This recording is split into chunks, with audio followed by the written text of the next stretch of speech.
done that, and Fred was on there, and then you'd have a picture of Fred just come up while he's talking, and then he's on the river. We went to, I don't know, where did we go? We went to Le Havre, didn't we? Was you go to Le Havre? I didn't go to Le Havre, not down, I was drunk. Anyway, hopefully you weren't drunk getting there. I mean, God, yeah. I'm just looking at the picture. Too many legs. Too much leg. Yeah. You want to zoom in a bit? Zoom in and tilt up. Yep.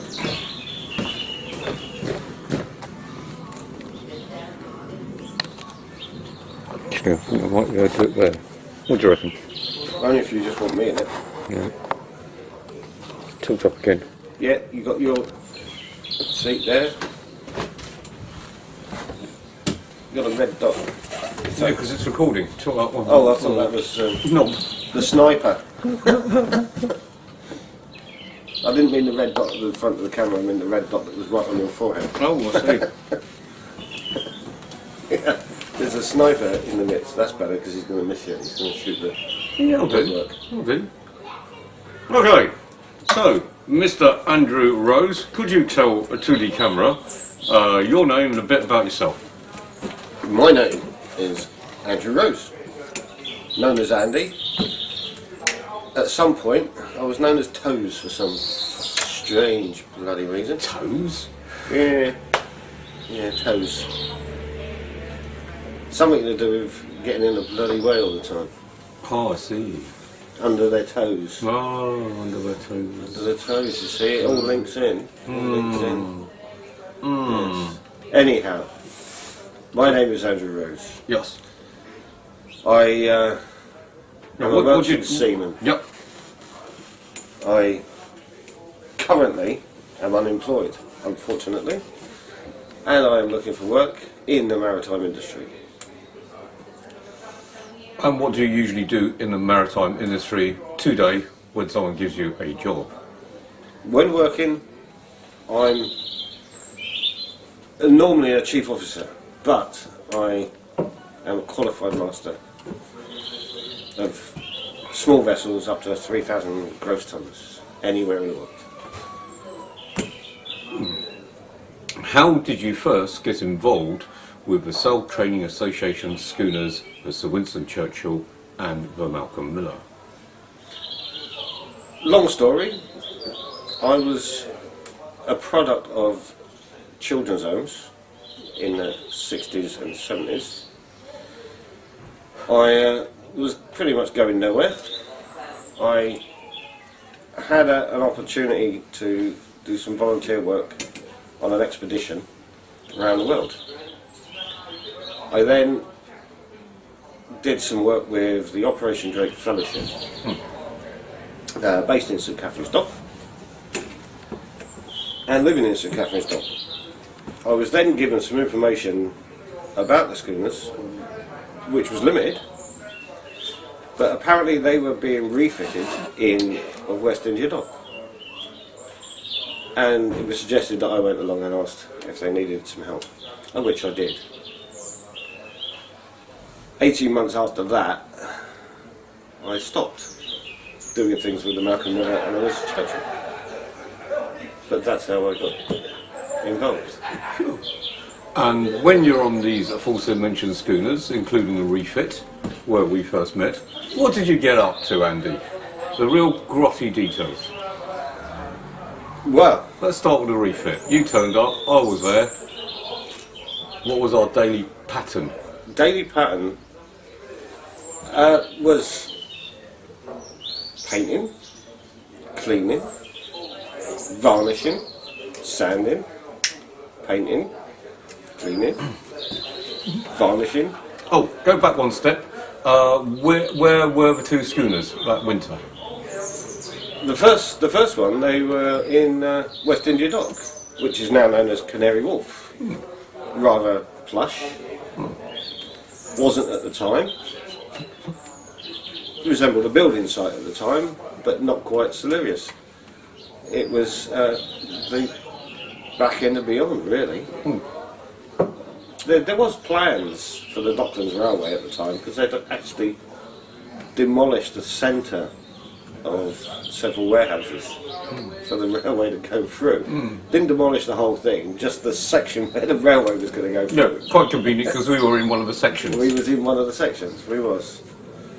Yeah, but it was. The weather in London over that winter.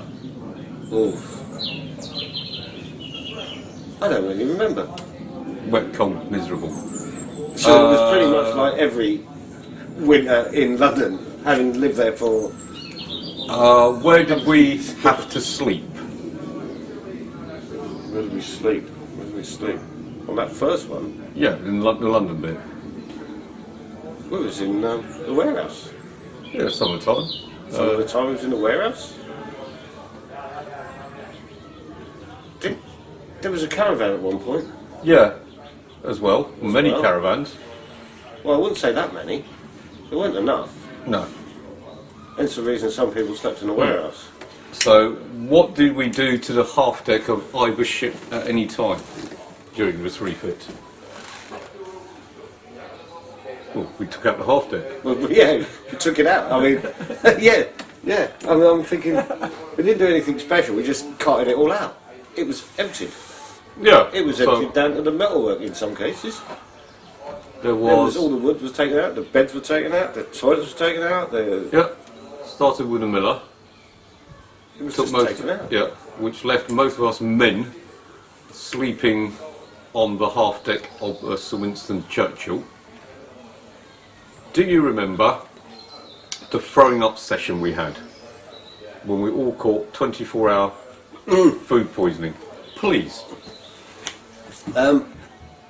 Vaguely remember it. I think it was something to do with somebody's experimental cooking. No, not me. I can't remember who, and it'd be, even if I could remember who, I don't think it would be quite appropriate to point the finger, just in case it wasn't.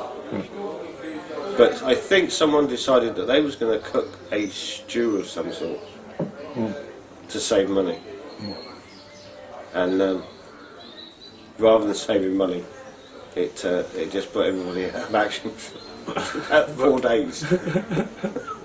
Because I vividly remember you, me and Colin Patterson in our little section of the Sir Winston Churchill, the other side, starboard side cuddy, where we spent a whole day under many, many blankets shivering out this fever.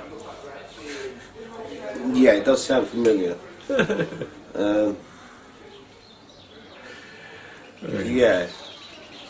Yeah, I think the less said about that sort of thing the better. So, next, how many people can you remember were at the refits?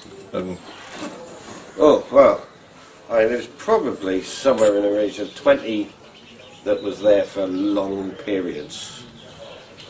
But there could have been anything up to 50 or 60 at a go at weekends. I mean, sometimes it was manic.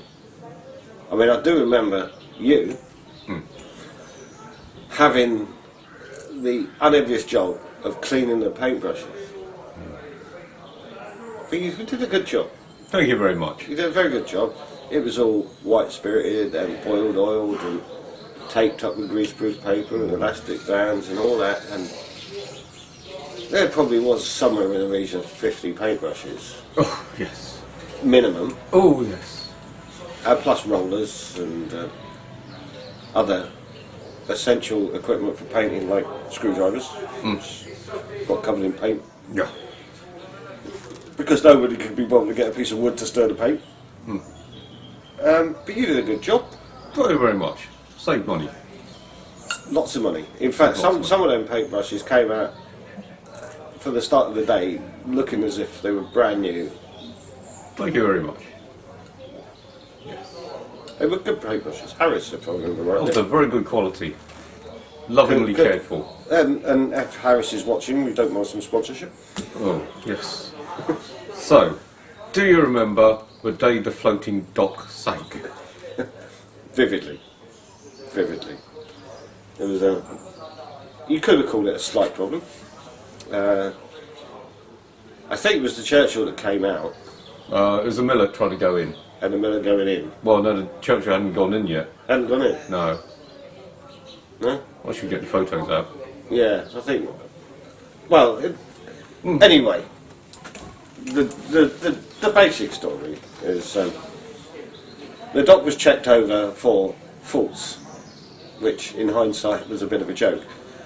It was checked over that everything worked, the pumps were working, the tanks were working. I think they put it down the previous day, if I remember rightly, and brought it up. But it was all checked out and everything was working fine. And then it was dropped down into the water, as expected, and it reached the required depth. And as the miller Was going in. was inching its way forward, very carefully, very professionally, the dock just decided it wasn't going to stay there, and carried on going down. At which point, I think it was Mark Bolan Mark Boylan was on the foredeck. on the foredeck. Yeah, I was on the foredeck with Mark Boylan. Yeah. It's the sort of reverted back to childhood and ran round in circles with his hands in the air, shouting at people, Me. and everybody looking at him saying, "Well, what do you expect me to do?" Cut the rope, that was one thing. Well, yeah, but if he hadn't to have mentioned it, you might have got the idea at the beginning, rather than standing there having kittens. Yeah. I suppose it's word. Yeah. Yeah. Carry on, I'm It's, just going to shut the door. Yeah, shut the door. The end result is the dry dock hit the bottom. The miller then had to be manoeuvred out and put alongside again, while many people scratch their heads on what to do. And where do we take the Malcolm Well- next on the 31st of December? Several £100 later, getting them fit for sea in a hurry, they were then relayed down to Shoreham, to a nice little spot opposite a rather nice little pub. If you remember, on the corner. Yeah. Yeah, got the road going up with the railway bridge and all those tables and chairs outside. Remember that?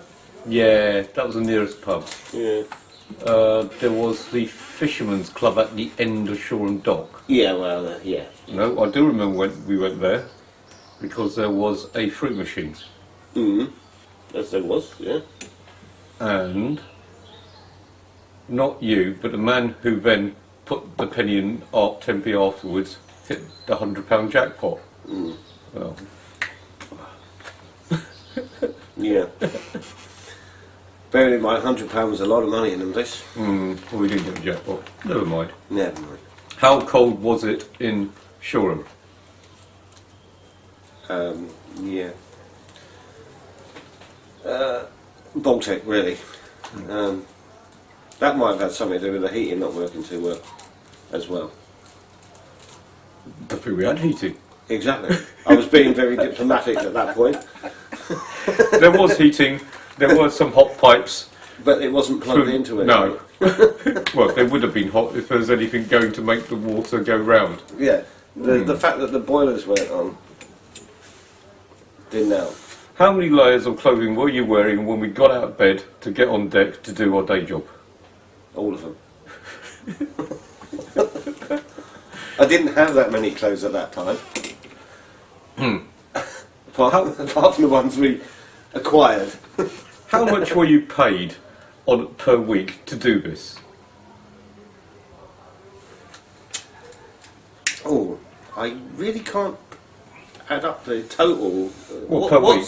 What's nil and nil? Well, you were getting signed on, quite legally Yes, saying to them but- you were working voluntarily. Yes, but that wasn't being paid by them, though, was it? That No. was being paid by the government. Yeah. So I would have got that whether I was working there or not. It was about £20 a week. Because I think it was around 22, actually. well, more than me, I was on earning 20 quid a week as a senior paid hand.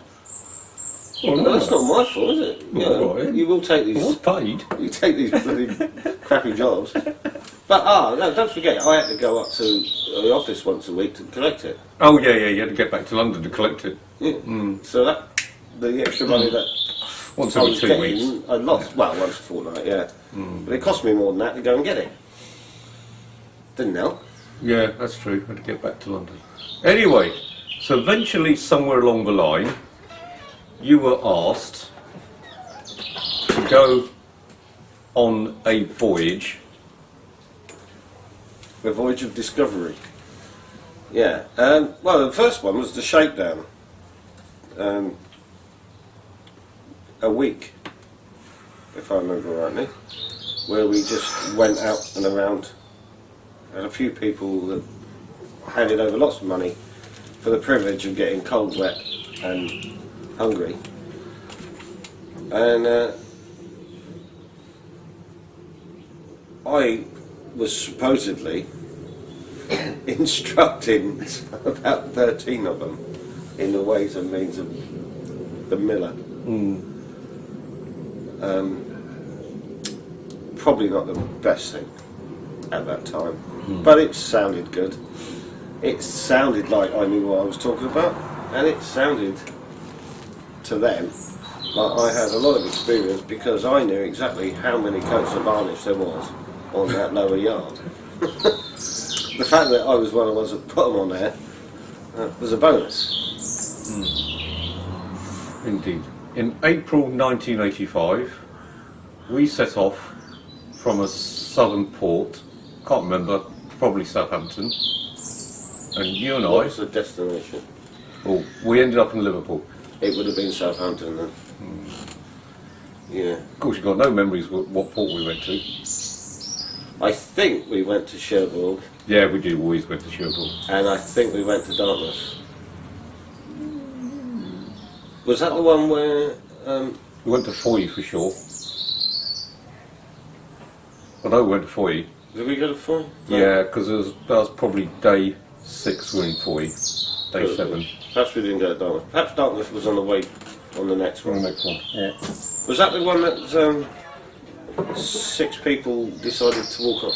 Yeah, you lost God knows how many your watch. The other watch leader lost God knows how many their watch, and I didn't lose any. No.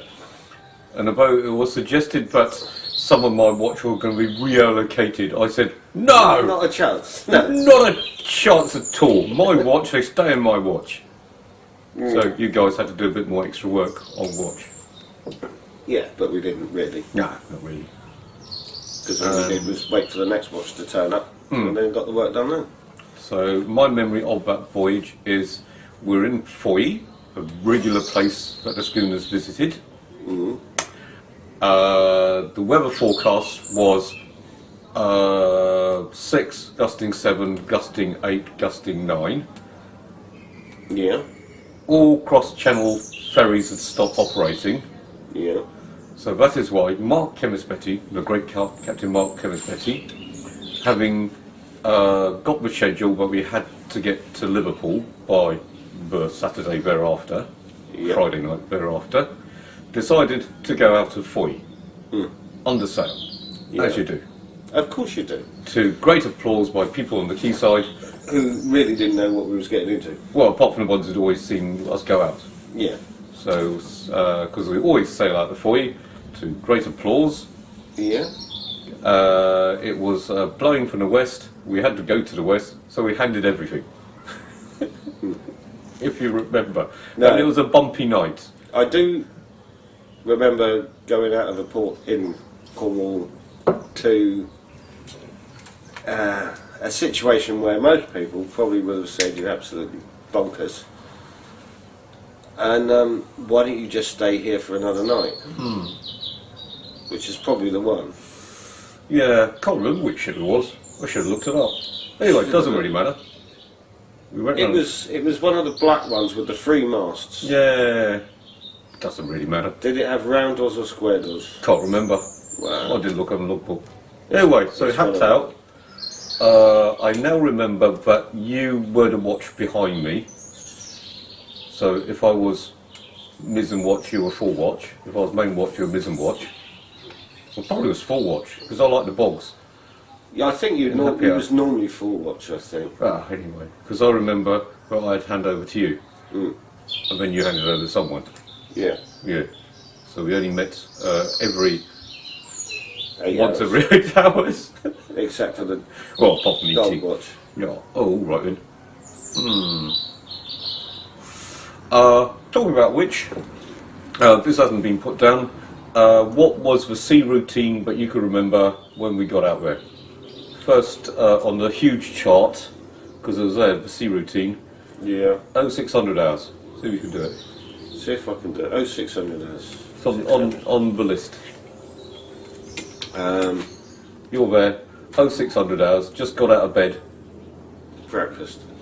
Nah, 0600 hours, wake up, cook's arse. Wake up, cook's ass. Make sure there's enough hot water on the stove. Wake up the Bosun's mate. and the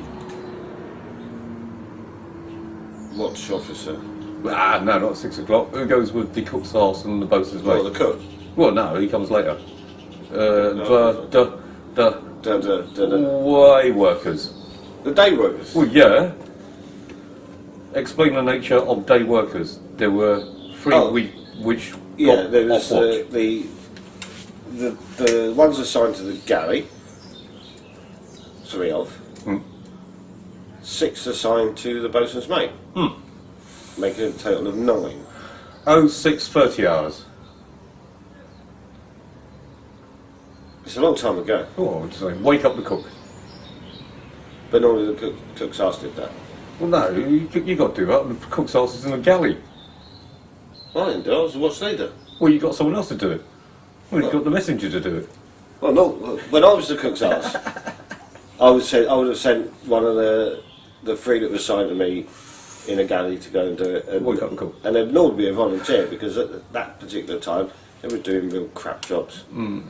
Okay, 0630. So 6:30, 8 o'clock, change of watch. 0720 hours.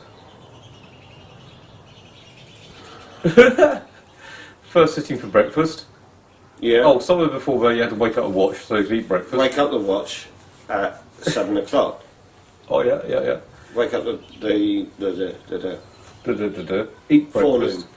0730, special instruction for cook's arse, which was to wake up the navigator. captain. Only the cook's arse could wake up the Oh captain. yeah, only cook's ass wake up. Captain. Only the cook's arse could wake up the captain. Yeah. After all, there he was. With what did MK? Yeah. I think it was a cup of tea, wasn't it? Yeah, Blakey was a cup of tea with a grapefruit. Not a pot of coffee, No, but that's a different story. that's a different story. 0720, Yeah. and we do Then there was sometime after 8 o'clock. change watch. 8 o'clock change watch, or 10 to, and at 10 past, second sitting for Thanks breakfast. to breakfast. Yeah. 090 hours. Smoker, Before then, Chief Officer's briefing. chief officer briefing. Down the No, hot well, deck. we haven't Not had kind of. happy hour yet. No, it was 09 and a little bit, Yeah, depending on how long the Chief wanted us for. yeah. How long was happy hour? I know. Oh, cool. It's in the wording, except that not everybody was happy about it. Please now explain while I go away and answer the phone. Happy hour to the camera. All your memories of happy hour. After you've dropped your wristers. Oh, sorry, I'll get them in the... Happy hour consisted of 30 people, plus 3 watch leaders, cleaning everything, from the toilets, to the decks, to the bulkheads, to the deckheads, scrubbing the deck, cleaning out the gutters, the scuppers, the gratings, the vents, everything that were pretty much anything that didn't move got cleaned, which only left the ropes. That's pretty much the only thing that moves. So the steering, the wheel got clean, the grass got clean, the bell got shined up to an inch of its life, and the toilets got cleaned. Everything. Why they called it happy hour was because the chief officer was happy if it was clean. I'm just doing something with Randy's oral history project. No, because I phoned you back straight away because she was going to say I'm dying. Okay, well, I'm going now. Well, you can tell me more later. Randy's gone dry. I've got to get him, keep him going. No? Well, hey. Right. So we can edit it. Good. This is. Because otherwise there's going to be long silences. Oh, long silences. The long silences get edited out. A pregnant pause. Pregnant pause. So, what was it like getting out of bed at 23:30 hours? What was the reaction of our young trainees? Oh, the young trainees, well, they loved it. They living for it, living the dream. They couldn't wait to get up in the middle of the night and stand around in the pouring rain, waiting to get rain on, seagull shit on them, and waves coming over the side, washing down all the deposits from the previous watch who've just been sick that didn't manage to get to the rail. They was well keen about that. As watch leaders, it was great because we could just laugh and take the piss and send them up and down the rigging for no apparent reason, just to give them something to do. Favourite memory from the schooners? Pick any. Or more than one. Well, let's start with the Mars Bar incident. Carry on. A certain person not so far away Okay. was in charge of the heads cleaning detail. Oh no, it's a peanut butter story. Is it? I thought it was a Mars melted Mars Bar. No, it's a peanut butter story. That's been done. Next. That's been done. There was, when you wasn't there was a... You weren't there on the peanut butter thingy. That was a year No. before in the '83 race. No, there was a Mars Bar and it was somebody else then. Oh, right. I'm yeah. sure it was a melted Mars Bar. Oh, carry on, carry on. Anyhow. Yeah. It's probably the similar sort of Sort of story. story. So that's... Except with Mars bar. With a Mars Bar. So Wrong that's- peanut butter. Crunchy peanut butter. There was the 85 tall shirts race. Oh yes, please. I wasn't there. You weren't there, I No. was. We were joining in Chatham, I do believe. Or was it Southampton? Anyhow, no matter. I was the bosun's mate on the Miller. Mary Ann was the bosun's mate on the Churchill. Mary Ann had 40 odd 42. females Yes. of a young age. Yes. I had a similar amount of males of a young age. Having done all the joining instructions and sorting out, as the two were in different parts of the dock, whichever dock it was. I got a feeling it was Chatham, but it could have been Southampton. There was the cruising company as we all sailed off towards the sea. The Churchill came alongside the Miller as we were going out like that. And Mary Ann, in a stylish sense, stood by the rail with a towel in her hand, waving it, shouting my name.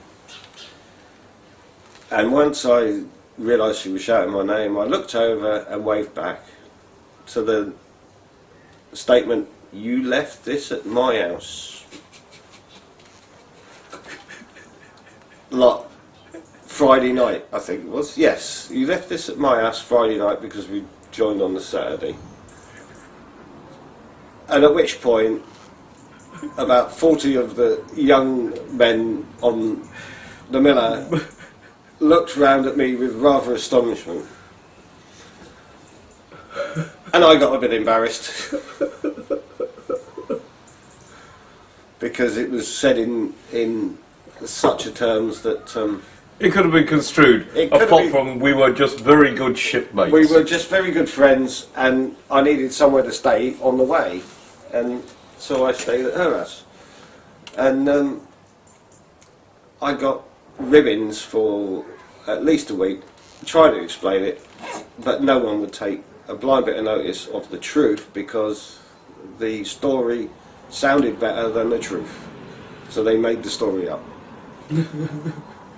Which was quite funny. And by the way, I never did get my towel back. Any more interesting stories? Well, there was the time when we was in Sherborne that one bright spark of a trainee decided it would be a very good idea to jump off the yard. So he climbed up there, and he was asked not to, and he was persuaded not to, and he jumped off. Evening. Hello. So, in true style, and nobody wanting to be considered a wimp, the next thing we know, there's probably about 15 of them climbing up, jumping off in whatever they was wearing. Until one point where somebody decided that they was going to outdo them and go to the top yard and jump off. Fortunately, as he jumped, the boat that was down in the water noticed and shot away because he landed about a foot away from it. Whoa. At which point, I think it was Mr. Boylan put a quick stop to that. Yeah. Very sensible, as he always was. He was extremely sensible. How he managed to work on the Skinners, I don't know, with all that intelligence. And sensibility. Or at least how he managed to last as long as he did. I think I would have lost me plot by then. While I go and get another beer for you and me, can you tell the lovely audience how you ended up meeting the Dutch Queen? Ah, yeah. You've yeah. been, young lad growing up in the children's home in London. Yes. Me being the waif and stray of pond life that I was at the time.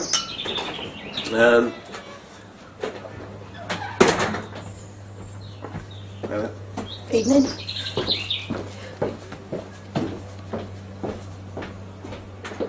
Yeah, as I was saying, I was brought up a bit of a reprobate in the council homes, and was on the tall ships race in '85. But yes, so it was from Chatham, and we had to go around Smith's Knoll. At which point there was a message came over the radio about a yacht that had a big problem. We was in the vicinity. We answered the call. We pretty much went to rescue them. We got a line to them. There was a few of us there. We threw a line to them. We put them in tow, and we towed them to a spot just off of Belgium, where they got taken into Bruges. We then went to Zeebrugge, then Bruges, up the canal. After some festivities, we then went to Amsterdam. There was somewhere in a region with 100, 150 boats of every size, from 30 foot up to 300 foot, 4-master square riggers. There was a boat by the captains, I believe, that because of our heroics, we deserved to be crowned as the ship which contributed most to international relations in sail training. And the trophy was the Cutty Sark Bell. Although some people seem to believe it was the Lutine trophy, but as I remember it, it was the Lutine was the yacht that was rescued. But that's neither here nor there. But I was elected the person to receive the said trophy, whichever name it has. And so therefore I met the Dutch Queen and had a little chat before being presented the trophy, which was good. That somebody from my background, as it was at the time, could be in that position to meet someone so important.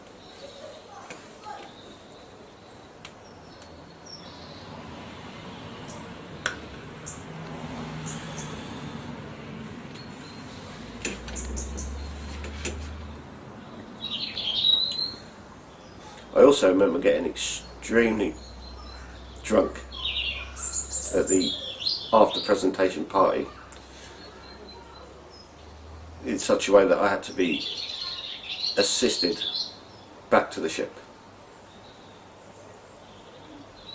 But as true sailors in them days, that's what we did. Frowned upon now, frowned upon in a big way. But free beer.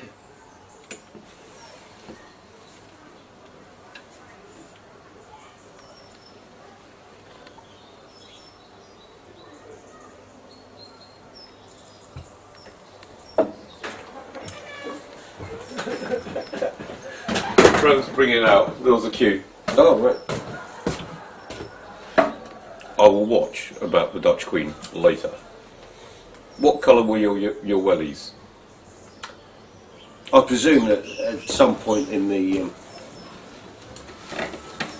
The Dutch Queen, when you met the Dutch Queen, what colour were your wellies?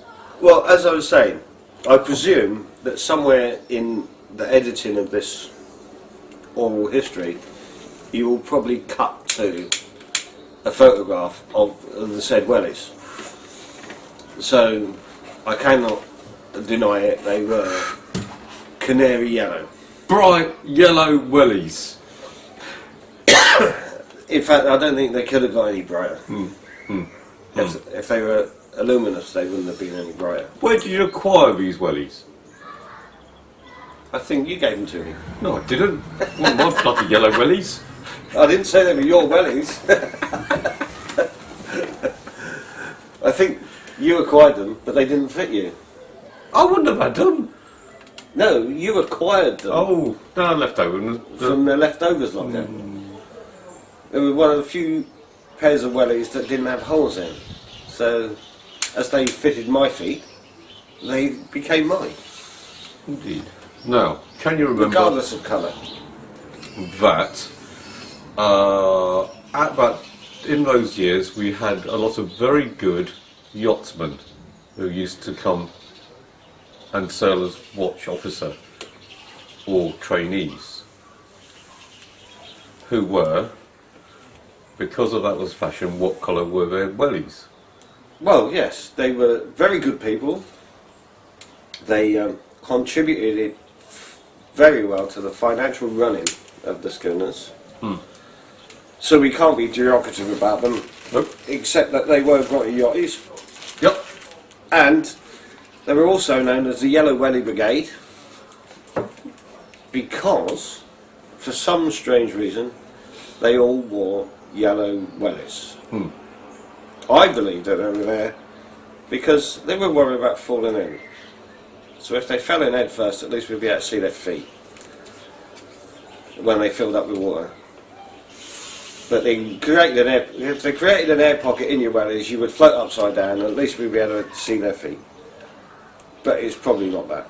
It's probably because some fashionable Yeah, it was just fashion. company decided that they would produce yellow wellies and market them at twice the price of any other wellies. So the rich yachties thought, we'll buy them because it shows we have money to waste. And that's what they did. And a lot of them left them behind because they were useless, apart from they were waterproof when they were new. To which end, the Yellow Welly Older Brigade on board would consist of volunteer navigator, purser, supernumerary, and 3 watch officers. Can you remember any of the watch officers that you had as a watch leader? The simple answer to that is no. Oh, general characteristics of a watch officer. General characteristics of a watch officer was quite simple. They had, or have, if they are still with us, pots of money. They had the time to go on. They needed pots of money because they paid lots of money to be there. They generally drank Pimm's at Pimm's o'clock. They drank gin and tonic at gin o'clock. They, relatively speaking, didn't have a Scooby on how to sail a schooner, but they were very good at small yacht navigation. But they were well connected and had good names. There were lords and ladies and admirals and captains and alike. And they could and the captains obviously could drive their super tankers all the way around the world. But as for controlling a 3-master schooner, generally speaking, it was Rather different from a yacht. rather different and rather beyond them. Oh, we must comment there were many watch officers who sailed regularly. Oh, yes. Once they'd done a few trips, then the knowledge would be imparted from the permanent crew and the bosuns and the people like you and I. And the watch leaders. We would give them the knowledge, but generally speaking, the first timers, we'd give them the basics and help them. But generally speaking, they didn't want help because they thought they knew better. Apart from the really good ones who actually had to show me and him what to do. Yes, but the really good ones, thank you very much. The really good ones were the ones that had already done 2, so that they actually knew what they were doing. So, back to describing the crew, 55. Not put it anywhere, Andy. Crew of 55? 55. Describe all the complement of the 55. Right. 55 on board. We'll start at the top. Okay. The most senior person on board was the cook. Yes. Without the cook, nothing happened. Right. And I mean that in a true sense, because the cook made sure the morale was fine, because without the hot food, you're buggered.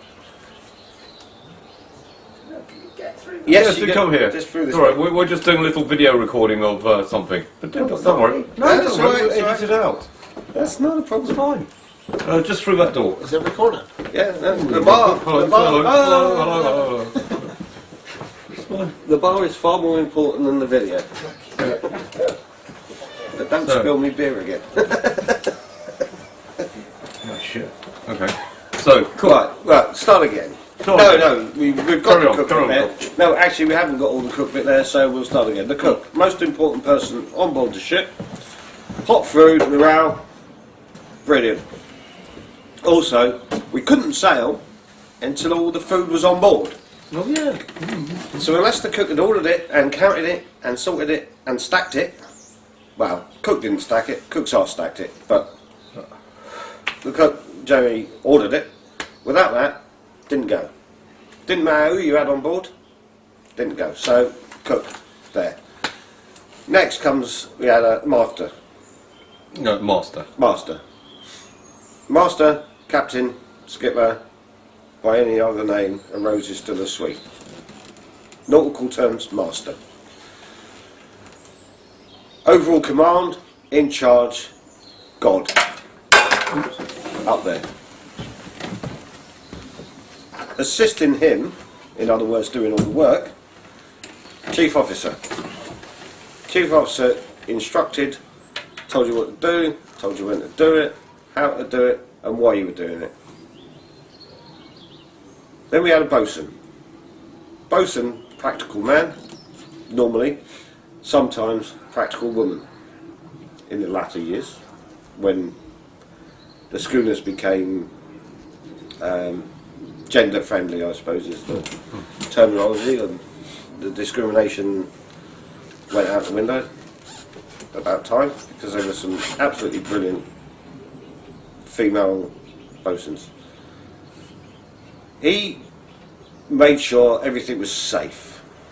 If you needed to do something, he made sure you did it in a safe way, safe manner, with all the right gear. Engineer made sure, obviously, did the engines work. He, unfortunately for an engineer, also had to make sure the toilets worked. And when I mean the toilets worked, it's not push the button and it flushes, it's not pull the chain and it flushes.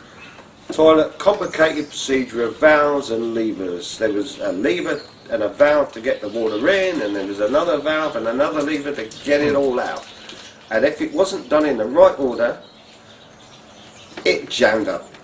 And if you put too much paper down, it jammed up. And unfortunately, the engineer was the one that got the job. Quick interjection. Yeah. Back to which firm made the heads? What was the name on the porcelain? Begins with B. L. Blake. Blake. Come back to him in a moment, maybe. Yes, because Although Andy doesn't know Chris as well as Chris I do. Blake. Yeah. I don't know Chris Blake as well, but I do know Chris, well, an acquaintance. Yeah. A passing, there was Ships Chris, in the there night. was me, gone. Ships in the know. But anyhow, so that's the engineer, that was the permanent crew. Yep. Attached to the permanent crew by the hip was the bosun's mate and the cook's arse. Cook's arse basically did everything the cook said and organised the guys in the galley. The bosun's mate probably had a slightly harder job because he was outside getting rained on, but had to do the instructions underneath the bosun and get in the day one, getting every single trainee up one side of the mast and down the other. Didn't go to the top completely, but went up to the crow's nest. Up, down, 50 feet in the air. And there's the alarm doing. No, that's alright, my phone. Carry on. Right. So the cook's arse sorted out the trainees in the galley, and the bosun's mate sorted out the trainees on board the deck. Cook's arse is short for assistant. Bosun's mate, but as it says, he's a mate of the bosun. Yeah. They weren't always mates, and quite often they fell out. And falling out, the bosun and bosun's mate falling out was often hysterical, because it would quite often happen at a time that was most inappropriate. But that's another story. That's another story. Right. Carry on. So- Done 7 now. So that's 7. Now we come to the navigator. The navigator was a volunteer position, and one of these people that had a little bit of money and Well, some were just coming for free because they worked for P&O. a lot of money, or a lot of money and a little bit of influence, or a lot of influence and not a lot of money, or very respected in the profession. I.e., they was captain of the Queen Mary, or the QE2, or the Arethusa, or other things that are similar. Yeah, Royal Navy. They were up there. They Well, might, the it might have qual- been an aircraft carrier, it might have been a luxury liner, Yeah. all sorts. Well, with the ticket to be a watchkeeper. Yes. Yeah. Well, yeah, you say the ticket to be a watchkeeper, actually most of them had tickets to be a lot higher A than a lot higher watchkeeper. watchkeeper, yeah. Yeah. They were, Yeah. as qualified, if not more qualified, than the chief officer and captain. But obviously the chief officer and captain were experienced on those vessels, so they couldn't take over, but they were there. In addition to that was the purser stroke nurse. Now, that was a sort of supernumerary position. There was also a supernumerary. Yes, there was. Yeah, who was sometimes nurse on the girly trips. Yeah. So we got those two. So where was I? Yeah. Supernumerary. Underneath that, 3 watch officers. They technically were in charge of the watches. 3 watches, 4 main. Listen. Watch system, 8 till 12, 12 till 4, 4 till 6, 6 till 8, 8 till 12. Did I miss one? Dog watches. Yeah. Oh no, I didn't. I started at 8, didn't I? We'll start with midnight. The first watch is Midnight till 4. Yeah, first watch. 4 till 8. Morning. 8 to 12. Forenoon. Forenoon. Probably. Well, it's actually 12:30 because of when dinner was. Because of dinner. But the official. Yeah. Yeah. And then lunch, not dinner. lunch. Then 12. Then 12 till 2. No, 12 to 2 4. till 4. 12 to 4. 12 to 4. 4 to 2. No, 4 to 6. Start again. Start again. Start Cut. again. Cut. Midnight till 4 First watch. in the morning. Yeah. 4 till 8. Morning watch. 8 till 12. 30. 8 to 12. 12. 4 12 till 4. Afternoon. Dogs. 4 till 6. First dog. 6 till 8. 8. Second dog. 8 till midnight. Yeah, last. Last watch. I think it's a middle watch. Can't remember where that is. No, I think last watch is actually the graveyard, which is midnight till 4. Oh, is it? It's, It's out there somewhere. It's there. Look it up. It's on the internet. Give you something to do instead of watching us drink. So we've got to 3 watch officers. Next. 3 watch leaders. This is where we came in quite a lot when we weren't cooks, arson and bosun's mates in.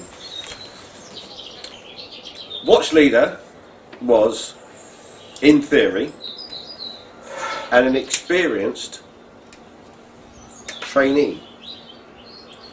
That is a trainee that's been on 1 or 2 trips as a trainee, learned The ropes. the ropes. Yes. Carry on, Dorothy. We'll do our thingy, what's it? Yeah, okay. Someone that had learned the ropes, as in what they did, where they were belayed off, how many people you needed to lift a particular sail. Right, so 3 watch leaders. So 3 watch leaders. 3 watch leaders. Well, the likes of Mr. Charlie here and myself, along with a lot of other reprobates. No, I can't really call them all reprobates. Just 1 or 2. Yeah. Basically, experienced trainees. They'd done 1 or 2 voyages as trainees. The really good ones would have only done 1. The ones that needed a little bit extra would have done 2.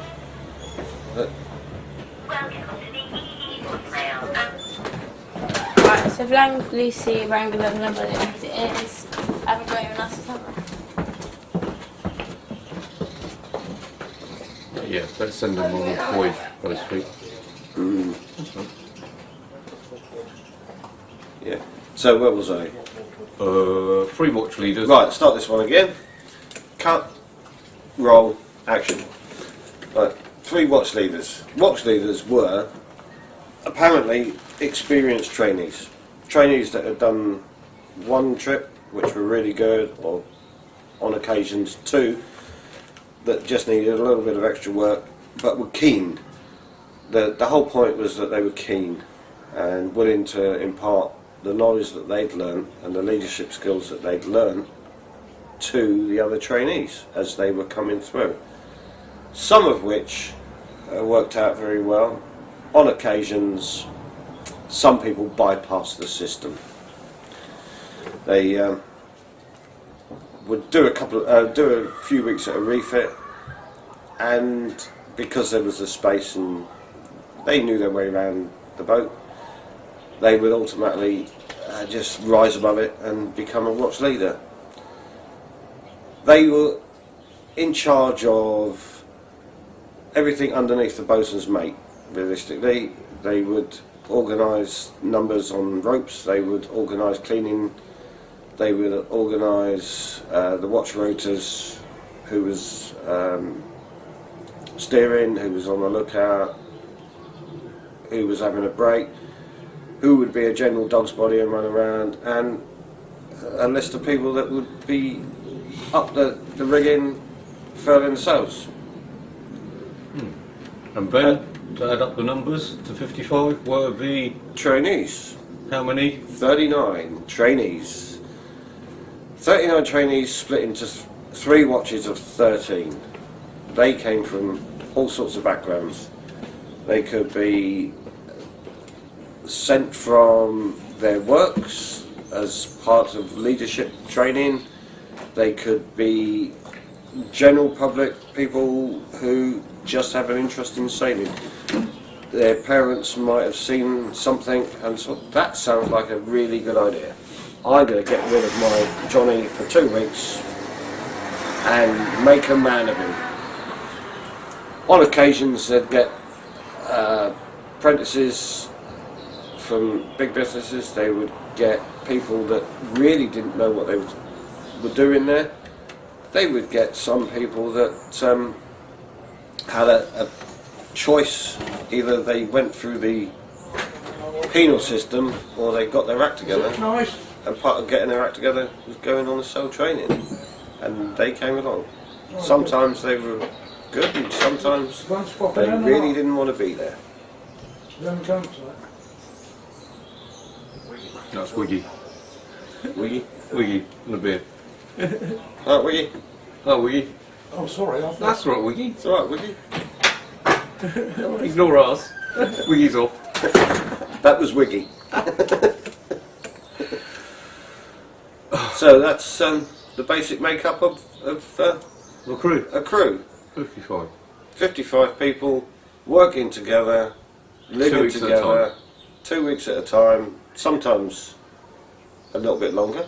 Some of the tall ships races at transatlantic were 3 weeks, I believe. Long 12 ships races, 3 weeks, yeah. And generally speaking, people got off with a better insight to themselves, if not the sea, a better insight to themselves. And it had the ability to turn lives around for the good. In, I wouldn't say every case, but some people. Me being one of them. Super. Anything else you would like to say about the sail training ship Sir Winston Churchill and the sail training ship Malcolm Miller? Three things to say about the two vessels. In particular, it's a shame that they're not still with us. If it wasn't for them, I probably wouldn't be here now. Well, I wouldn't be here now because I wouldn't be doing oral history. But what I mean is, I wouldn't be here now, as in I'd probably be either dead or in prison. And if it could happen again, I would do it twice. I think that's enough. What about turn the camera off? We'll get Graham to say something about his time in the army. Oh, yeah, that'll be some stories. That'll be a different story. Not the army and navy. No. The shop. No. You was in the army. Regiment Fusiliers. Huh? Royal Regiment Fusiliers. No, Prince of Wales on regiment. Oh, I bet you go. It's close though. Yeah. See, I should have joined them. Instead, I joined, POW. I joined the Gordon Islanders. Yeah. As in the Gordon Bennett's, what the fuck am I doing here? I don't know what. Edit that one I'll out. tell you a story when we went to... Guys. Well, it's kind of like recordings. We can edit it all. Hush, MKB.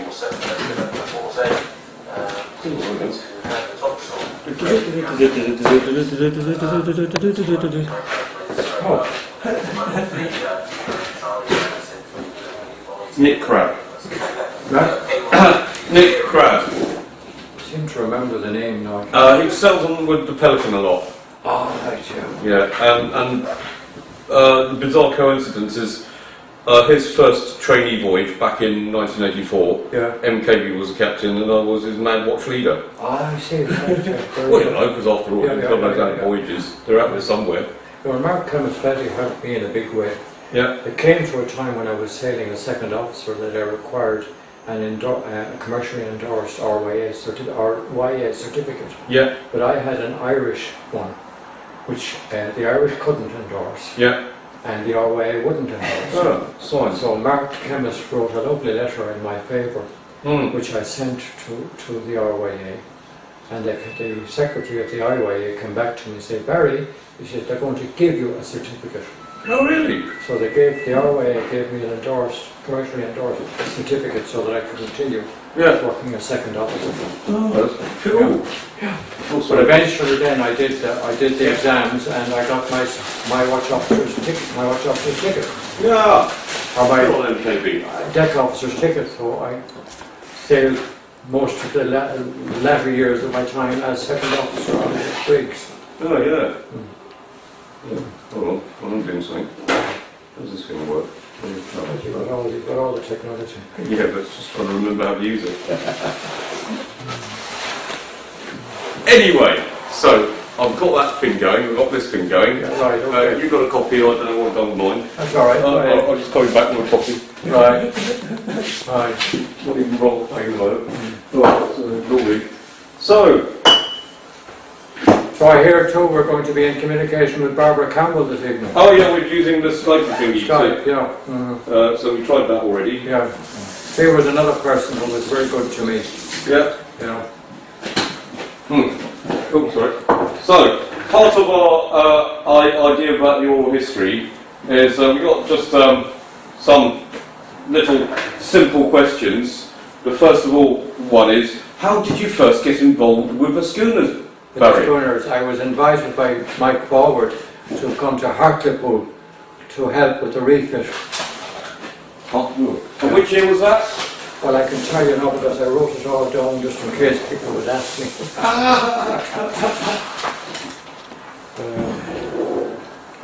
What was it? Where was it? March 1995. Oh, March 1995. Yeah. Yeah.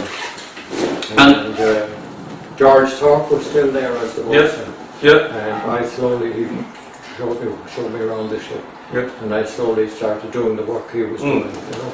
All right. And The main things they had me working on was rigging and splicing and all that sort of stuff. You know. yeah. That's pretty good. It's still working. So, on your time on board the schooners, what did you get up to? What did I get up to? Go on, give us your favourite moments, worst moments. Well, I You said became, I this. became known as the notorious bosun, which apparently was very strict. But I made a lot of friends, Charlie, a lot of friends over the years, you know. Yeah. And what really surprised me, I was very well accepted on board the schooners, you Okay. know. And I found it very nice to work there, Yeah. very pleasant, Yeah. very pleasant. And I met lots of very pleasant people. Mm. Mm. And one of the people I can just think of now is, I don't know whether you ever met Fliss Green. I've heard of Fliss, Yeah. but I've never actually met Well, her. I've been in communication with her. She was one of my trainees on the schooners. Right. So Winston Churchill. Yeah. And she's now in Australia, and I've had communication from her. Oh, right. What's she doing in Australia? Well, I gather she's working on sail training ships. On a training She ship? indicated to me that she was Right. just about to do a handover, but I didn't get any more information from her. I meant to contact her and see what she was doing down there. No. There you are.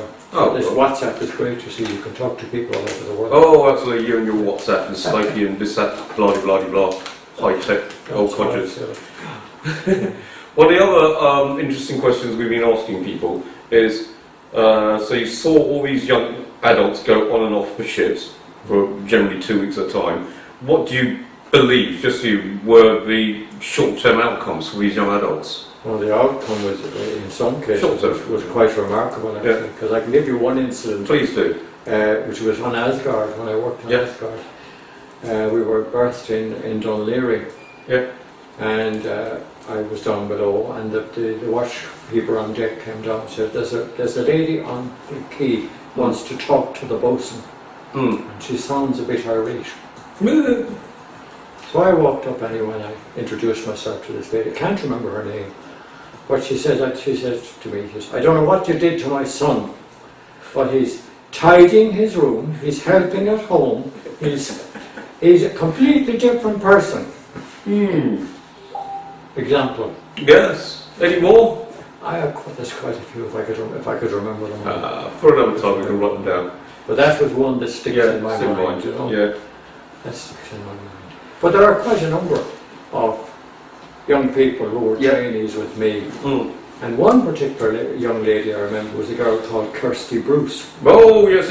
We know about Kirsty Bruce Bruce. is now a master with Oh. Mercer Shipping. Master mariner. Indeed, that is You know. one of the long-term outcomes. So we can go straight onto that. Out of all the trainees, met that you saw, do you think that going on those little voyages made a difference to some of them forever? I think so.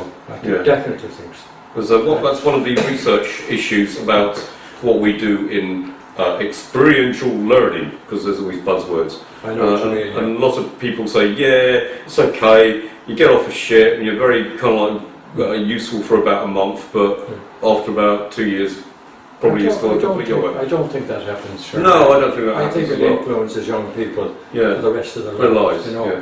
And it is a good thing for them. Mm. It's a new, for a lot of them, it's a new discipline Yeah. that they haven't learned at home. Mm. You know, Mm. and when they go home, Mm. they also see the benefits of, Mm.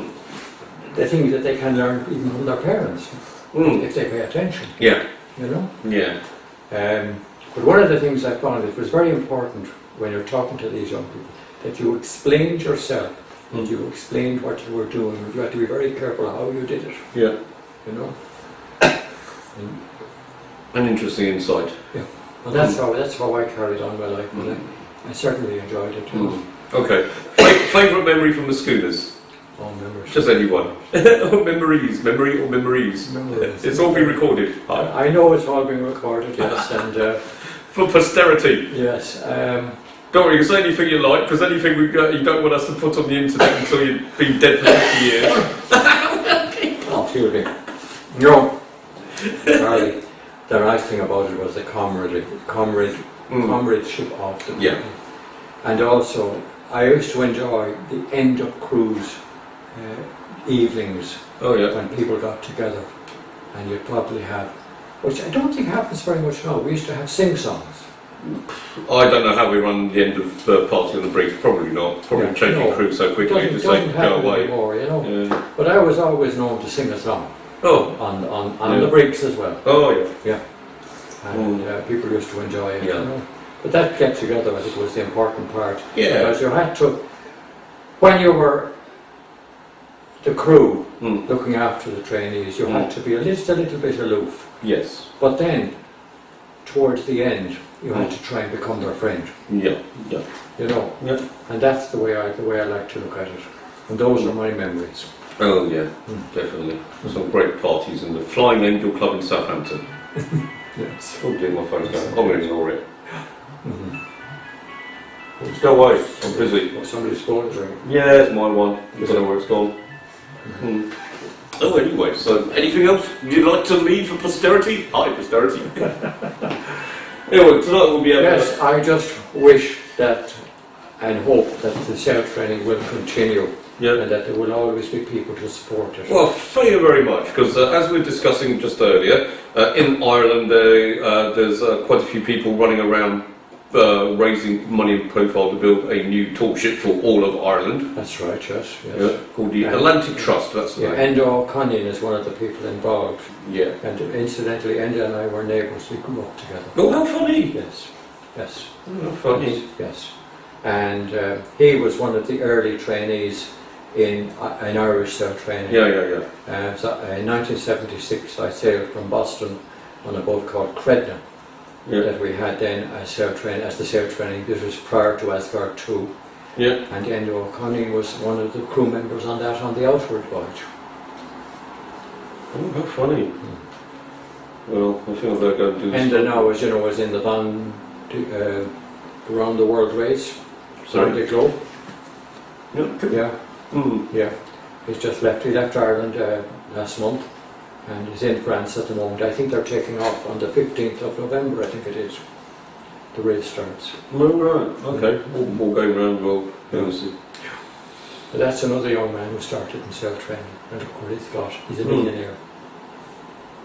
Okay. Have you got his phone number? Yeah. Yes, and he's the chairman of the Atlantic Youth Trust. Okay. That's good. Well, building And Sail Training Ireland. I'm now hoping to talk to tall ships to see if they will communicate with Sail Training Ireland and maybe take some of the trainees that they're raising money for. Yeah. You know, Yeah. see if we can get them Yeah. together. Yeah. You know? It's always worth I'd like having to do that. It's worth that, yeah. Worth asking. In the office is a lovely Michael Byrne, who was working for a long time. He's retired now. Is that right? Yeah. The admin lady is lovely Sarah Mason. Mhm. The only person I know in there at the moment is Chaz Cole, if he's still there, is he? Oh, in that building, yeah. I mean, there's her, the ginger one, Yeah. Christine Law. She's in there, Yeah, obviously. that's right. That's what I'm talking about. Yeah. Chaz is still in that building. I don't really know the names of any Yeah. others in there. Yeah, but I usually call in there when I'm Oh, indeed. but I'm leaving it now until Monday morning Yeah, of for a course. particular reason. Oh, because No, I'll tell you why. I want to see if any of them are going to turn up tonight. tonight, without you pushing them here. Yeah. Yeah. Oh well, we'll see. Yeah. They do know it's on. They do, well they do, because wasn't there all this controversy about the two events? Nothing to do, Miko. Yeah. Oh, anyway, Yeah. thank you very much for your time. Oh, name please. Name for the camera, because we didn't say who you were. Well, I am Barry Martin from Galway in Ireland and have been involved in sail training for over 40 years. Thank you very much. Okay. Barry. Charles, that's lovely.